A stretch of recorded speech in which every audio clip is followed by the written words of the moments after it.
Another thing, on the table back there, you'll see a picture of me with some kids. That's back when I was the chaplain for the police department here. And those are from the PAL, Police Activities League kids. So, yep. All right.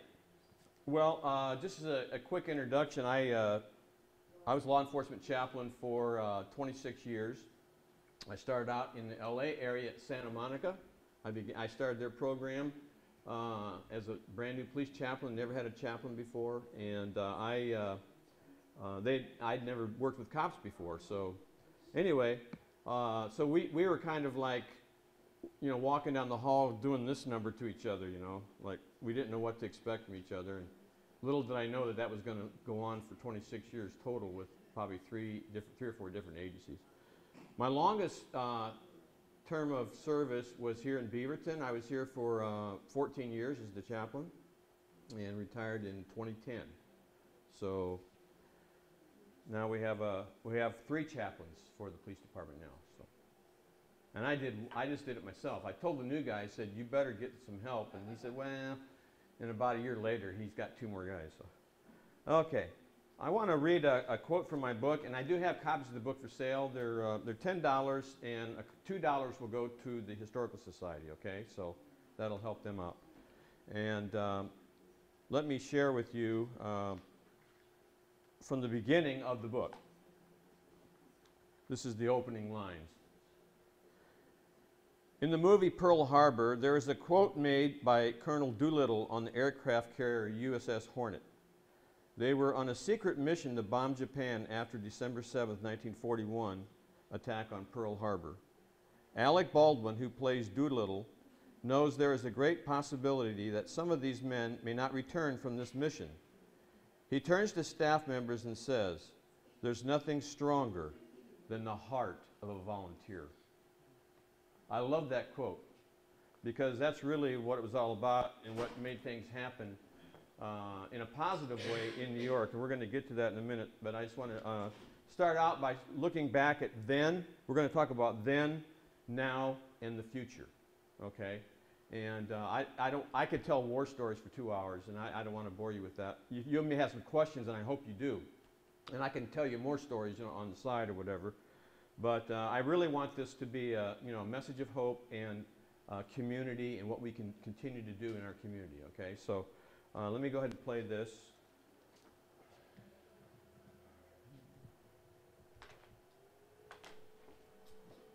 And I just have this little speaker tonight, so hopefully y'all can hear, and if not, I'll hold it and I'll shoot you with it or something.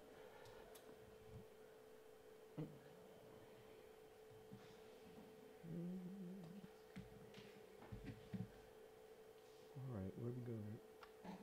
I think I can just do this. Yeah, there we go. This was on Coin 6 on the 5th anniversary of 9/11, and the only part I don't like about this is the introduction by Ken Bobby. I don't think it's accurate, and I'll explain that. Okay, if I can see it. Okay, Mouse, where'd you go? Here we are. Finally tonight, many Oregonians answered the call to help their fellow man in the wake of... Oops, sorry. I think I lost him.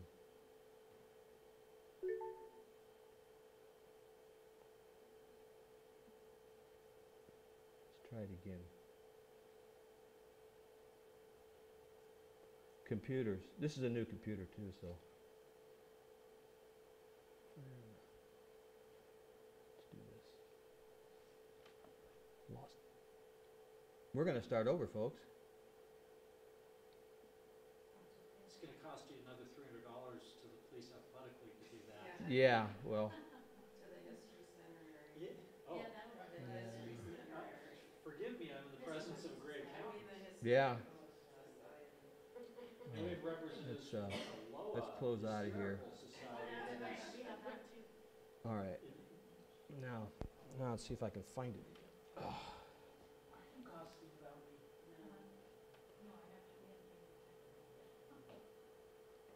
Mom, cancel it. Just wait for the card.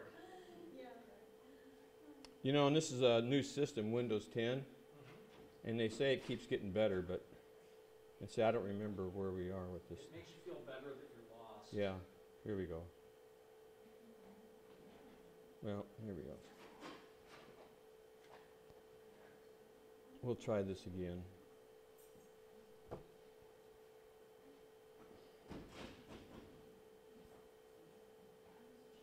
Ready? Cross your fingers. Take it away. Finally tonight, many Oregonians answered the call to help their fellow man in the wake of the 9/11 attacks. Point Local 6 editor Margaret DeMarco introduces us to a humble hero, retired police chaplain Wally Johnston. When I first saw it, I got up and I turned the news on, and here was the smoking tower, and Port Authority Police contacted the International Conference of Police Chaplains. I hope I live. They were requesting certified trained chaplains in critical incident stress management. We just had to crawl our way out. And I waited until first week of December. I lived through 2 collapses today. The Tin House is the fire station. It's right there at Ground Zero. Made our way over one night to the fire station. I just came in to help people and do my job. The firefighter who let us in, he'd start talking about 9/11. That's my job, save people's lives. Then he would kind of get misty-eyed and he'd go back and work out some more and then come back. So it was back and forth for 2 hours, just visiting with us. When we finally left, this guy who didn't want to let us in gave each of us a hug and he said, "I'm really, really glad you came." One of the fortunate ones that was able to call out. We were asked to go to the Schwartz toy store in Manhattan. I did find one of the Port Authority officers. I walked up to him and I showed him my little booklet from the Port Authority, and he turned around and he got to the back and he saw the names of the guys, and he pointed to one of the names, and he says, Bruce Reynolds, He said, that was my partner. He said, this is his wife and these are his children that he brought that night. And he said, "Thanks, Chaplain, for bringing this and for being here for us. We really appreciated it." So you get all kinds of responses. I mean, people today, some people just try to avoid the day. They don't know what to do with the day, 9/11. Others commemorate it in some way or another. Never forgetting what we lost and rebuilding to the best of our ability. There's a lot of different volunteer groups and volunteer efforts that are still ongoing, 10 years later. I tell you what, it's a sad day for America. It really is. Tragedy will either pull us away from God or draw us closer to God. And I think you had both there, but I think a lot of people really made a real spiritual connection as a result of that.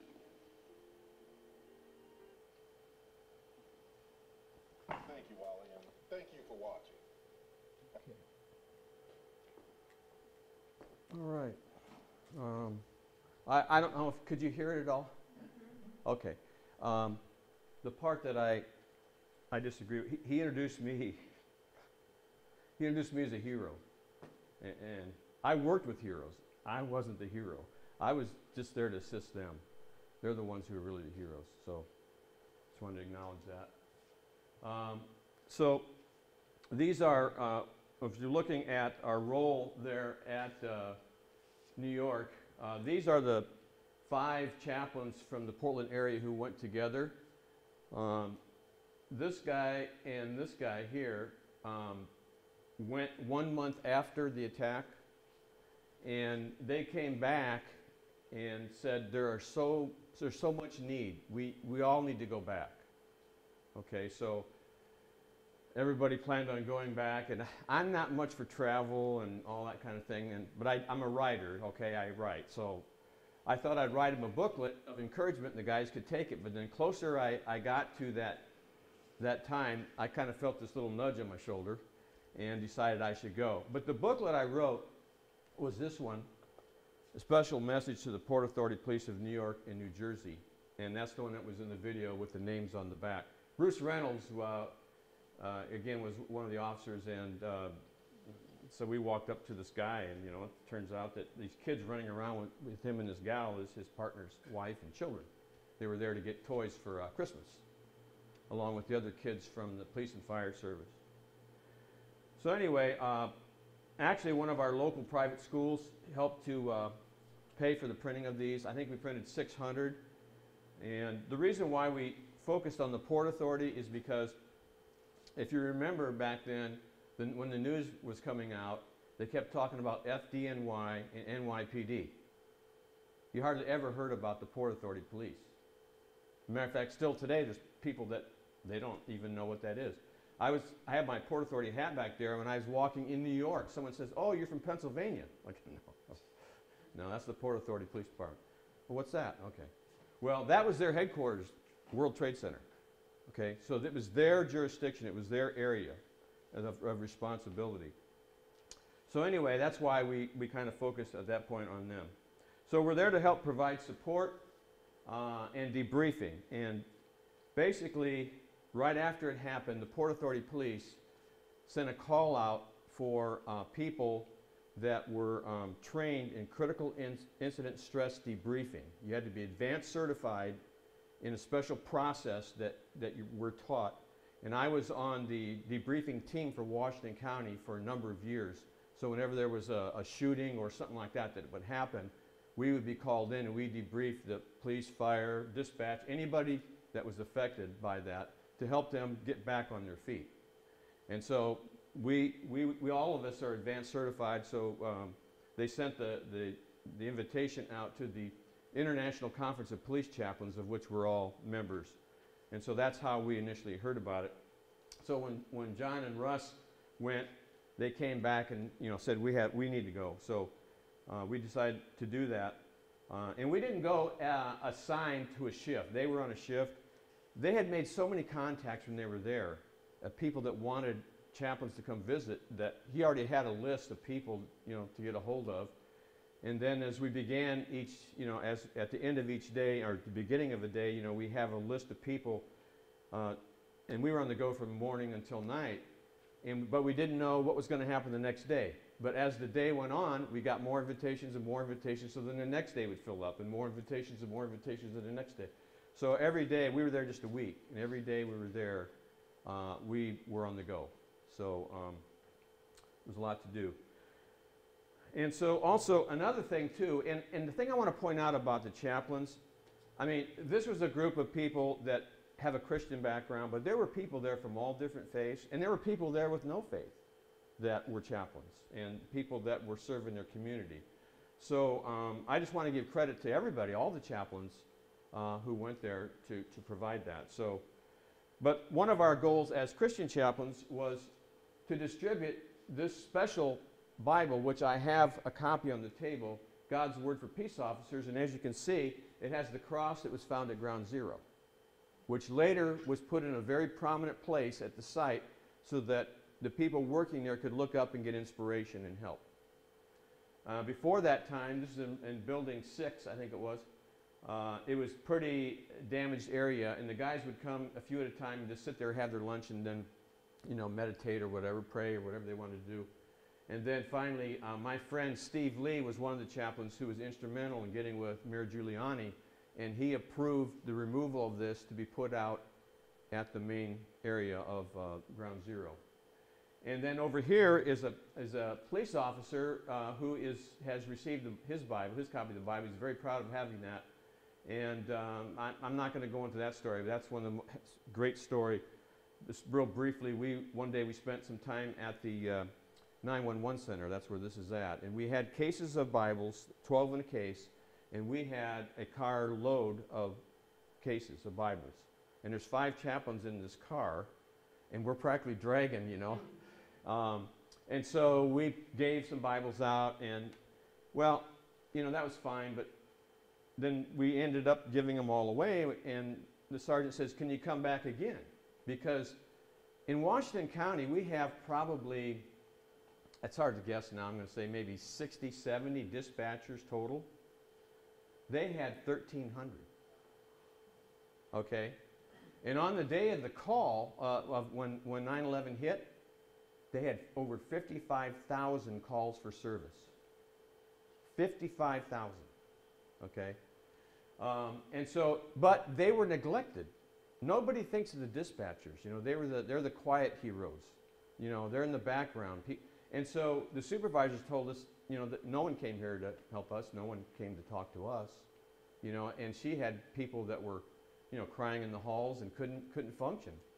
And so we were the first group to go there and really spend time with them. And so we gave those out, and so he said, can you get some more Bibles? And I said, well, you know, we only have this car, and, you know, we couldn't bring a sufficient number. And he says, no problem. He says, we'll get you an NYPD van and an officer to drive it. And he said, where do I meet you? And so we told him it was, I think it was West 25th Street, where the Billy Graham had a warehouse for supplies and materials. And so that's where these Bibles, there was like 5,000 to 8,000 of these Bibles. And so he shows up, we go over there, and he's loading up, gets a cart out, and we stop at the headquarters for NYPD, and we give out Bibles to all of the officers who died in line of duty. I think it was 26 NYPD. And so we left those, and then we made our way, you know, over to the 911 center to give out the rest of the Bibles. But we started out, and I don't have all the pictures, but there's a picture of me standing on the wall, you know, and we had a little presentation page, and we would present these Bibles to these people, you know, and I got my foot up like this, and I'm writing, you know, and I look back, and now this building is as long as a you know, basketball stadium or whatever, and I looked down, and all, as far as you could see on the line, was a whole line of people waiting. Okay, so the sergeant says, hey, he grabbed some officers, and he said, let's get some tables out here. So he lined up some tables and chairs and bottled water. It looked like a book signing at Powell's bookstore. And we were there for, I think, 2.5 hours signing and talking to these people. I mean, some of them were crying, some of them were just so glad that someone came to spend some time with them. And we just told them, you're heroes, you know, and we want you to know how important you are. Yeah. Yeah, have they got like an exact estimation of how many people died in the 9/11 attacks, like from the World Trade Centers? Well, I don't remember the exact, it's like, I think on that day, the total, that's other places, but I don't remember how much just at New York, but it was close to, you know, 2,000. Total was like 2,900 of all the places that were involved. Yeah, because I did at the time I was living in New Mexico, and I was doing a mission for the Church of Jesus Christ of Latter-day Saints, and one of those guys in suits and black tags. Right. And I remember our church, the Church of Jesus Christ of Latter-day Saints, and the leaders of our church, the first presidency, we had a moment of silence for the nation when 9/11 had happened. Right. And I had a cousin who, him and his wife and family were at the World Trade Centers a week before 9/11 had happened, and they said, we're very fortunate that we weren't there when 9/11 had happened, because, you know, God was looking out for us. Yeah. We were there. Well, I think it's one of those, like when I was growing up, it was the Kennedy assassination, you know, and now for the younger folks, and for me too, you know, you never forget where you were, you know, when that happened. So anyway, so we spent 2 days, basically, a part of 2 days over there and handing those out. But that was our main purpose. We took them to the respite centers where officers and firefighters would rest and so forth. And they were literally all over. As a matter of fact, there was one student who was serving meals at St. Paul's Chapel, which is just across from the site. And he told us some news. He says, hey, you know, because I take these Bibles in my backpack and I'm giving them to people. And he said a German film crew got a hold of one of the Bibles. And so they talked to him, and they said, hold it up. And they took pictures and were talking and interviewed. And he said, tonight this is going to go all over Germany. The whole nation's going to see this. So anyway. But was this Bible something that you had before 9/11? Yeah, it was called God's Word for Peace Officers. And it was, they had resources in the back. But for this edition, they expanded the resources and they put the memorial cover. Someone asked me the other day, can you still get these? They're out of print, and they're all given away. For a while on eBay, you go on eBay, and I tried to find them, and you can't now. Not that I could find. Will they never go in print again? I don't think so. Now, the basic, it's called the tactical version of the Bible, which is basically the same Bible as that, is in paperback, and you can get that any day. You can order those. But to get that special memorial Bible with that cover, it's not there anymore. Yeah. Well, it's just not something that someone Yep. like, I mean, it's something that would just be passed down in the family. Yeah. So, Yep. So, and then the role of the volunteers. I mean, you know, it's just incredible the number of volunteers that served at the site from the very beginning when it was a rescue operation all the way through recovery phase. Does anybody have any idea how many volunteers may have served there? a million. Well, that's the highest one I've heard. Not a million, but 500,000. okay. You guys are in the big numbers. Actually, there was over 91,000 volunteers that served there from all over the world. We had people serving us meals from different countries. We couldn't even talk, but we could share through our eyes, you know, what we were experiencing there and the appreciation that we had for them. But basically, in the police zone, in the police fire zone, where only the police fire guys could go, you wouldn't have to have any money, because there were places to sleep for free, there was food for free, there was drink, there was back massages, there was, you know, chiropractic, there was, you know, you name it, they had it. So it was like a weird, strange world, you know, back then. But anyway, this is at St. Paul's Chapel. Has anybody been to New York and seen St. Paul's Chapel? I know she's from New York, so. But it's the, I believe is it the oldest building? I think it's one of the oldest buildings in New York. President George Washington worshipped there, and his box is still there. Okay, and so when we walked in back then, they had the pews. Okay, and along the side they had pallets full of water and nutrition bars and anything you could think of. And then they had a feeding line where people came in, they brought food, and they served us food there. And now if you go there today, it's kind of like a shrine. They've taken up the pews. And the pews is where the guys would sleep sometimes. The firefighter guys would come over and, you know, they'd rest. But anyway, you go there now, and along the side now is like a shrine. I mean, they have things there. We left some things for part of display there. I don't know if it's still there. Hopefully it is. But you walk around, and there's a little gift shop, you know. But you go out back in the graveyard. See, this is just like a block or two from the World Trade Center. And it's amazing. It had no damage, no glass broken, nothing. The antenna hit not too far from the, I mean, it incredible. But they didn't have to do any repair at all. It was left totally untouched.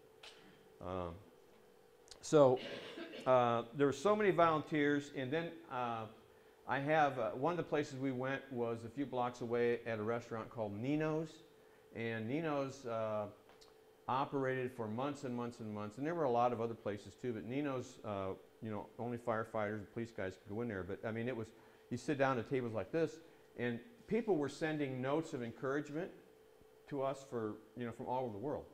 And they were all plastered on the walls as high as you could go from the floor on up, everywhere, kids, adults, whatever. And so you'd even go in the restroom. Now, normally you see graffiti.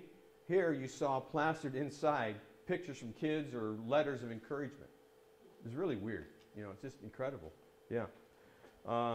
And so then, of course, St. John's Chapel. And I'll tell you, one of the most inspiring things to me of support that the volunteers gave was along the West Side Highway there that goes along the outside of the area. And you saw it on TV. They'd hold signs up as the cops go by. Okay, we'd make our way down Ground Zero, and there'd be hundreds of people holding signs and waving flags and, you know, keep it up, you know, we appreciate you and all that kind of stuff. Every day, and for 24 hours a day, for a long time, they were there. Just amazing, yeah. Well, do they not do services at that church anymore? No, they still do. Yeah, they still do.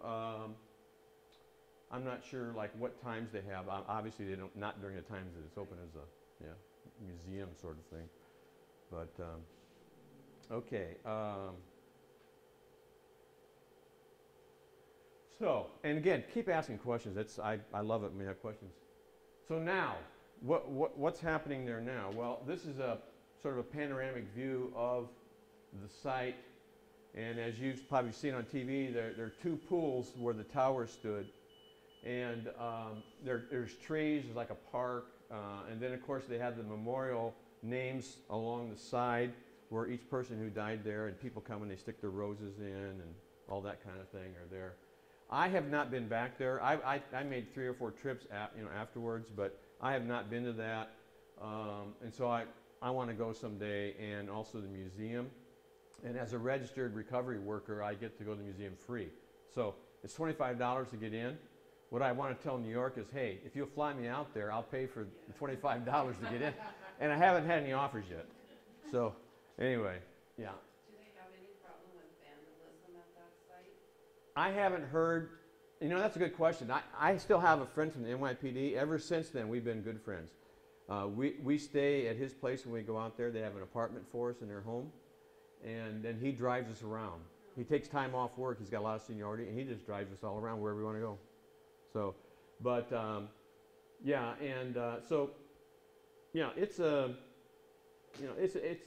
I'd love to go back again and see. We were planning on going back this year, but then I had a granddaughter that was born, and so, yeah. Okay.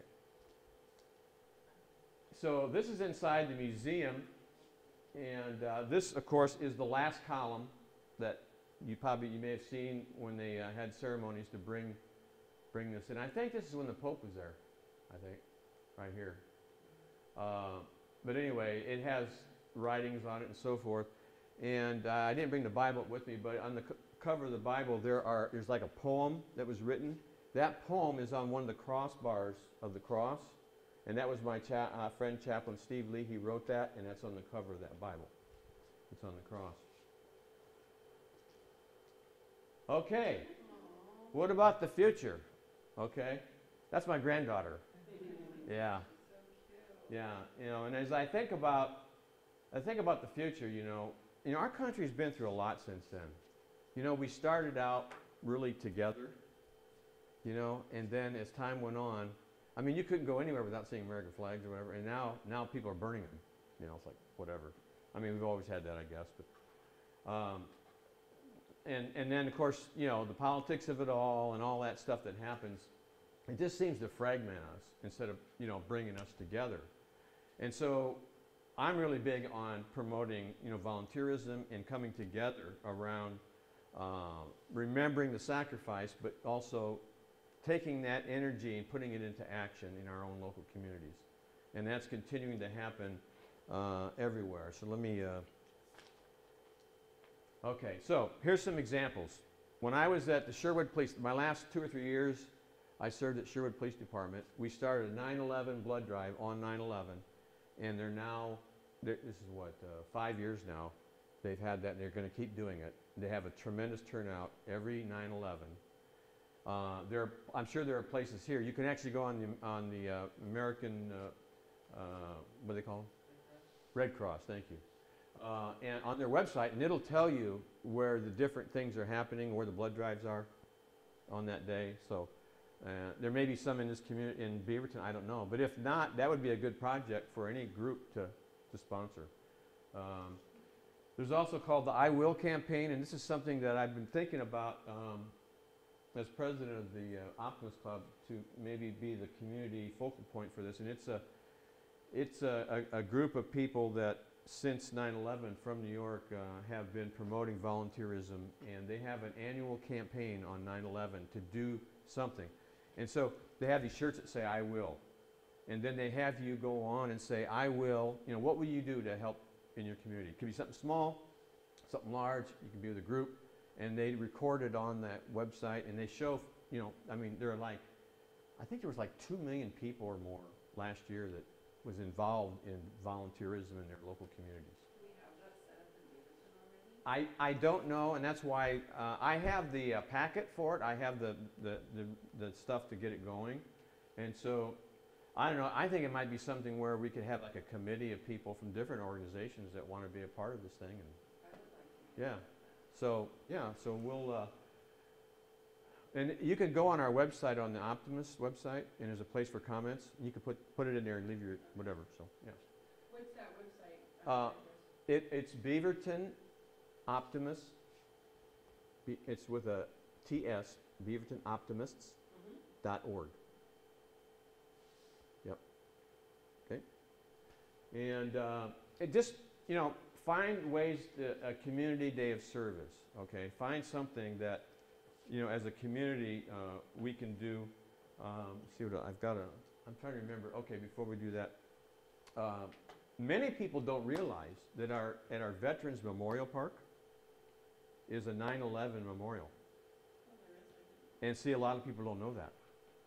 It was an Eagle Scout project several years ago, and the thing is, one thing, it's not real visible because the city wouldn't let it be above ground, so it's flush, and it's near the I want to say that propeller, I think, it's right along there, and it has the World Trade Center, Pentagon, and Pennsylvania, and it has stones that people can donate to have etched in, and that kind of thing. And I go there every year and put flowers out. And I know the family of the boy who did it, they always put flowers out. And I spend a few moments every morning, every 9/11 morning there before I go off to Sherwood to the blood drive and spend some time there. So that is also on the National 9/11 Memorial Site. They list places where there are monuments and pieces of the World Trade Center and all that kind of thing going on in the different communities in America, and it's listed on a map. Well, I went in there, and we didn't have hardly anything other than, so I went in there, put some pictures, and so now Beaverton is listed on the National Registry for 9/11 Memorial. And so we're recognized as a community as doing something on that. So we've got that going. So, there's a lot of things with that to do. I have a question. Yeah. Are you guys going to do something there on the 11th of November for Armistice Day? Yes, every year, it's not us, it's the American Legion. Right. Yeah, and they meet every year there, I think at 11 o'clock. And for years I've been doing the prayers for the thing. So I missed last year because a good friend of mine died that morning and his wife called me, so I was at the hospital. But yeah, but it's every year, yep. Mm-hmm. So I usually go to that day. Right, yeah. Okay, so let's see, anything else I might have missed? I'm wondering how we can look at that National Registry for 9/11. Is that something you can go on? Yeah, if you go to 9/11memorial.org, that is the official page for the museum and the memorial. And they are the ones who do the registry for the workers who've been there and where these different places are and all that. Okay. So. And let's see what else we got here. And then the last thing I want to say is, before I take any more questions, is one way that we can help too is support our local public safety people, because they have been drugged through a bunch of stuff.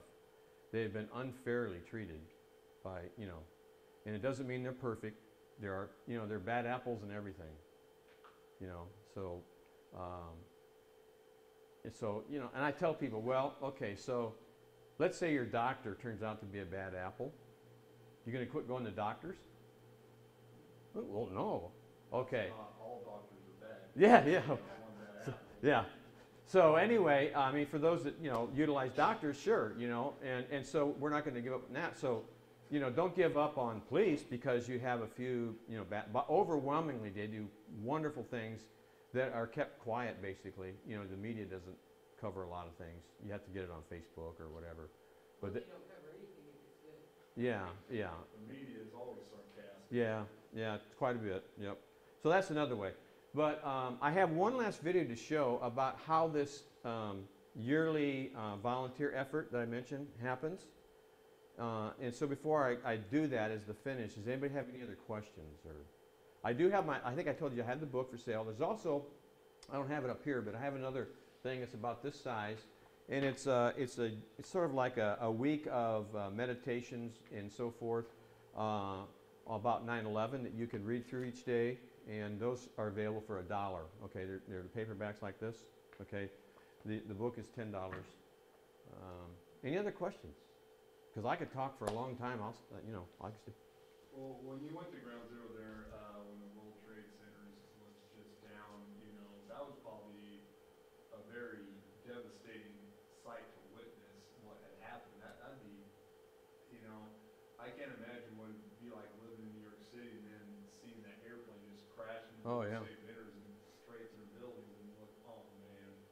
Well, you know what, one thing that most people don't think about was the smell. Okay, so my two guys that went the first time, they told us, now when we go to the site, you're going to smell. You're going to smell death. You're going to smell all these people. And he said it's not what you would think normally. And I think where he said it smells sort of like it's something that's not really nasty. I can't think of what it is. A burnt cherry or something like that. It's weird. Yeah, it's kind of a weird.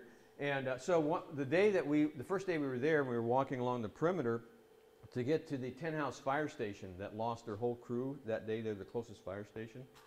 He turns around and he says, "You smell it?" So that's what I'm talking about. You know. So as a matter of fact, there were Jewish people who visited the site and got a whiff of that, and they'd actually have flashbacks. Yeah, yeah. So. How did the chaplains like yourself that were there, that were helping other people deal with their situations, emotions, and whatnot, how did the chaplains deal with that? Because that's a lot of stuff coming at you from these people that have been in terrible trauma. Yeah. And so how does a chaplain like kind of decompress from a day of that? Well, we're like cops. We don't have emotions. Okay, well that's. No, and it's a good question, and every once in a while, someone is, alert enough to ask that question. Well, we still had a whole group of guys back here. Every month, the chaplains in Washington County, police and fire, meet every one Wednesday a month. So the guys who didn't go, they were our backup. They were the ones we could talk with. They were the ones that we could kind of debrief with, that kind of thing. And, and then, our spouses sometimes, you don't want to put too much on them. I learned as a police chaplain, when I was first starting, I would kind of tell my wife everything, and then I realized, this isn't really good, so I would basically not say some things. But yeah, but anyway, so we had those guys because they're chaplains, they know our world, that, they weren't traumatized by it, that kind of thing. So, but that's a very good question. Because it's like you're being traumatized by hearing their trauma, and then you're also still like sitting in the debris of it, Oh, back there, yeah. See that, and what's interesting about this, when we do critical incident stress debriefing, we're talking about a critical incident like 9/11. When we have a critical incident, it could be a shooting or a fire or whatever. Okay, so then we debrief, and then then we have other things, and then we move on. For the firefighters, especially, the event didn't stop. Because as soon as the towers went down, that event continued until they took their last effort to try to save their buddies, until the thing was closed up. And so they were still experiencing the initial trauma. That was what's really unusual. That's why when we were invited on the roof of the Tin House Fire Station, which was a real privilege, we were up there for 2 hours. This guy, there's a workout room there, and the guy that let us in, he would come out, and he'd work out, and then he'd come out, and he'd start talking, and he'd get a little, then he'd go back, and then, and that was his debriefing a little bit. He was able to kind of talk to somebody that was safe. Another thing, too, is I have a friend, my friend from New York, when he came back for the 5th anniversary, that's when that 9/11 movie came out, starring, I don't remember all these names, but it was a major Hollywood movie. And it was around my birthday. It was like August something, the release. And I wasn't going to say anything to him. And he asked me, he says, "Are you going to go see that movie?" I go, "What movie?" He says, "The 9/11 movie." And I go, "Well, I don't know. Do you want to go?" He goes, "Yeah, I'll go." I go, "Well, okay." So he went, I went, his 2 kids went, and my wife went. His wife wouldn't come. She didn't want to see it. Well, we're about 10 minutes into the movie, and I see some movement over here, okay? And I look over, and my friend is weeping. He's just sobbing. And so I put my arm around him, and I tried to get him up. And so we went in stages. We went from there to the little rail and held on for a while. Then we went down to get to the ramp, and we stopped there. And then we got partway up the ramp, and we stopped there. And so finally I got him into the restroom, and had someone get some water and stuff. And so I said, "Hey, let's just take a walk." So while everybody was watching the movie for the next hour and a half, I helped debrief him. I'm sure that was the first time, probably the only time, that he's ever really opened up about. See, what happened with Arnold is he's Japanese or Chinese American, and he had worked all night the night before, and just as he was going to bed, he got the call: "You need to come back. The towers have been hit." And they wanted him on the Manhattan Bridge because that empties into Chinatown. And he's Chinese American, and he knows the language, so he helped them get over the bridge to get out of there. So, yeah, and it's just amazing, you know.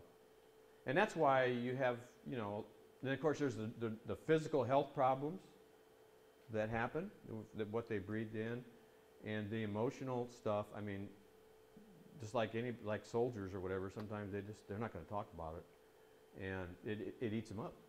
Do they still have counseling and stuff for families that lost people there? They have a group, I don't remember what the acronym stands, it's called PAPA, but we worked with them a little bit, and they have it's an ongoing group in NYPD that provides that kind of thing, and I'm sure the fire service does too, but yeah. Well, it's good that they had a memorial for the World Trade Centers, but it seems like they would have had a memorial for the Pentagon, because the World Trade Centers wasn't just happening from terrorists, but the Pentagon was bombed too by an airjet plane that crashed in the Pentagon. Right. Yeah. Yeah, and I don't know, it may have something to do with the sensitivity of being the head of the military thing there, that they don't want this crowd showing up probably. I don't know. And they just want to kind of move on from it. And Yeah. not really. My nephew was a naval commander at the time, and he knew someone in all three. He knew someone in one of the planes. He knew, of course, he knew a number of people at the Pentagon, and he knew someone in the towers. So he lost friends in all those. They have a memorial in Pennsylvania. Yes, they do. They do have a memorial, and they have every year. They remember. So, yeah. Yep. So, any others? My wife would tell you I could talk and talk and talk. I just wish more of the community would have come out for this tonight. Yeah, well, and I'm glad that Eric is videotaped it, because that's good. Because I think I've shared just only with a couple. I kind of get the feeling this is my last time to do this as a public thing. I got burned out on the 5th anniversary. I did way too much. My morning started at 5:45 with a radio interview with a radio station in Wisconsin. And then I had,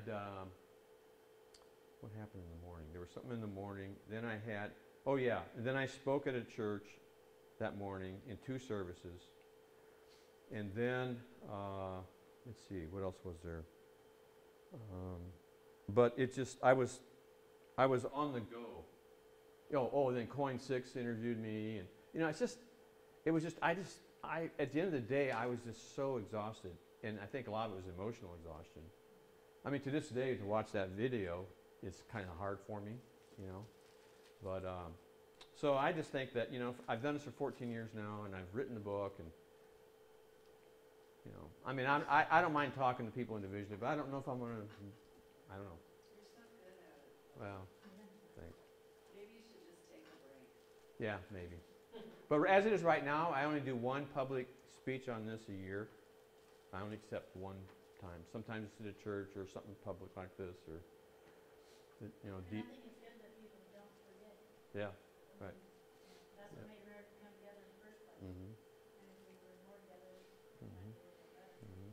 Well, and your experience was so unique. I mean, it was from a very unique perspective because, and especially way out here west, where we don't have the ability to go to the memorial and the museum and all of that. I'm wondering where this videotape can be accessed. The first one I showed. No, this what he's taping right now, what Eric's taping. Oh, Eric's taking. I imagine it'll be on YouTube. Correct. YouTube. Yeah. Only if I get royalties. Yeah. When you talked about being out west, I will share something that you know, we're a small enough crowd here, but, and I still struggle with it. I never got over this. And that was, I was working in a place in New York where people cared about each other. They were pulling together, and the little things didn't matter anymore. Okay? It was the important things that mattered. I get back to Oregon, I get back to Portland, and it's like I'm looking through these glasses. You know how they have these glasses that magnify things so you can see things, you know? And I'm seeing people with little picky-uni things, issues that they're going to march on City Hall. They're going to do all these things because they don't like this one little thing or whatever. And I go, that is so silly when we've got some of the most important things that we need to do and we need to pull together on. I don't know if you could change it, but again, that was one of the things. That was the hardest thing for me to, I mean, I felt like I was coming into a foreign country, to be honest with you. So we need not be too foreign from each other. We need to pull together. So. And we shouldn't wait until something happens first. Right. Yep. Yep. Okay, I will show this final video. This is a good video. And actually, to be honest with you, I only saw the first couple minutes of it myself because I was running out of time. And I just, it's the new one out. So this is the annual thing where they talk about the days of service in communities and so forth. So hopefully we can maneuver this thing.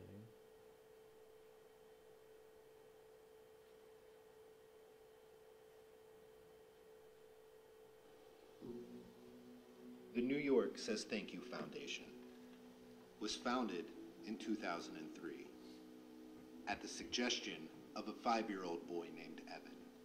The mission of New York Says Thank You is to build hope and provide healing to people around the world as a way to continually pay it forward for the humanity, kindness, and volunteer spirit New Yorkers experienced on 9/12.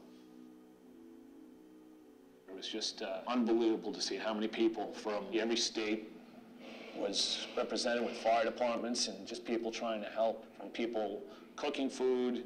I remember seeing hundreds and hundreds of trucks on the West Side Highway, and they were just stacked with food, tools. You could see in people's faces that they're on a mission, you know, to help. And it was, they knew that there was no taking breaks, there was no anything. These people came and they worked. They worked hard, and that was incredible.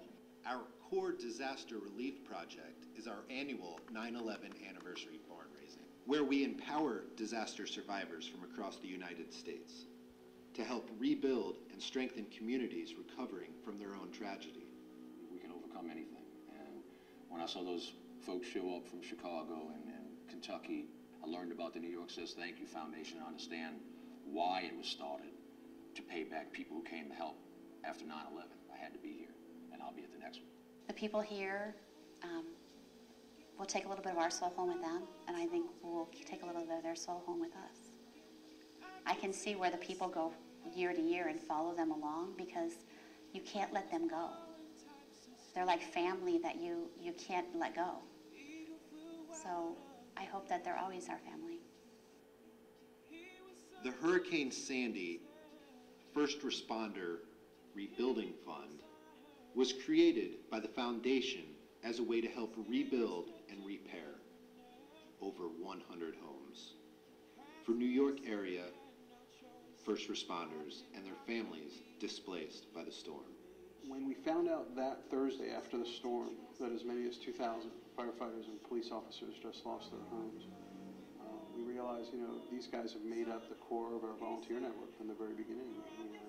And we got to go put them back in their homes because they're the last people to ever ask for help.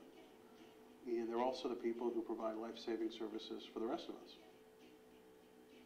The New York Says Thank You Foundation became the custodian for the national 9/11 flag. A 30-foot American flag destroyed at 90 West Street in the aftermath of the collapse of the World Trade Center. New York Says Thank You took the flag on a 50-state journey where we stitched the flag back to its original 13-stripe format, using fabric from retired American flags in in all 50 states.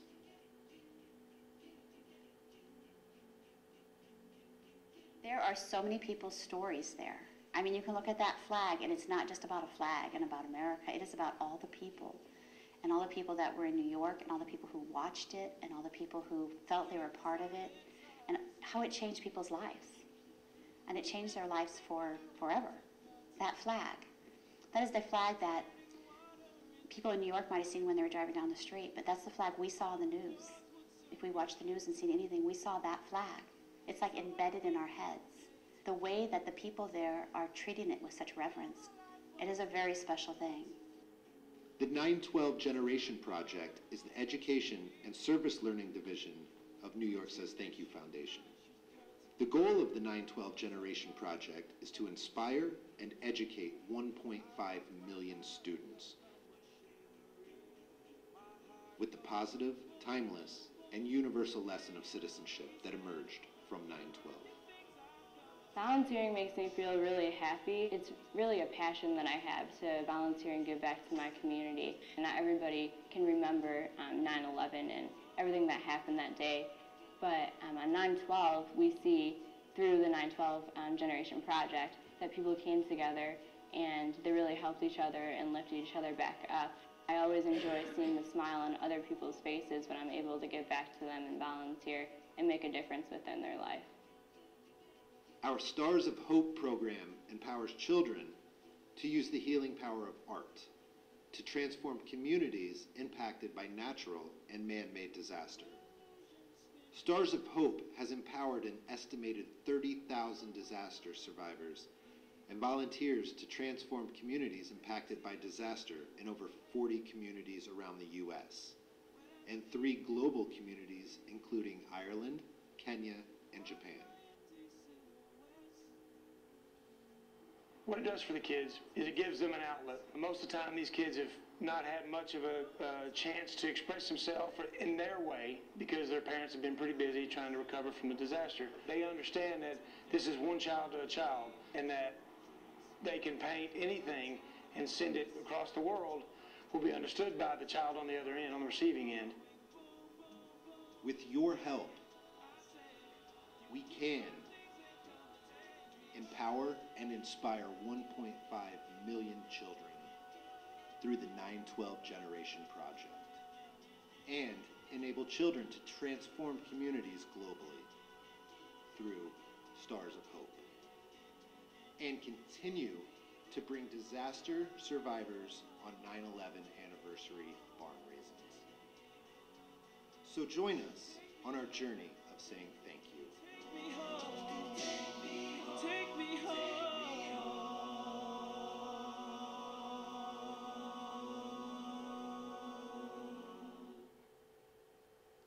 I wonder how they found someone that could write that fast. Yeah.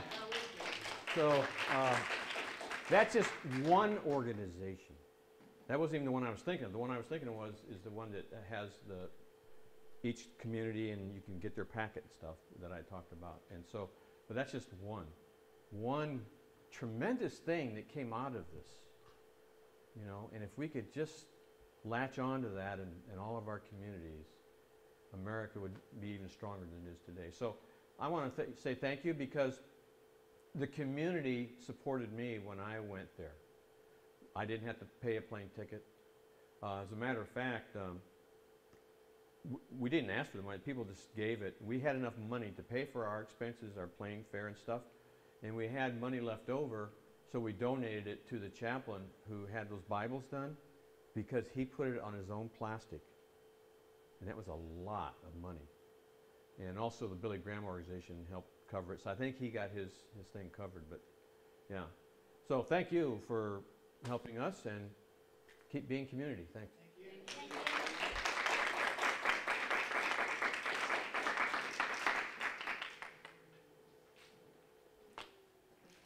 And if anybody wants a book or a booklet or whatever,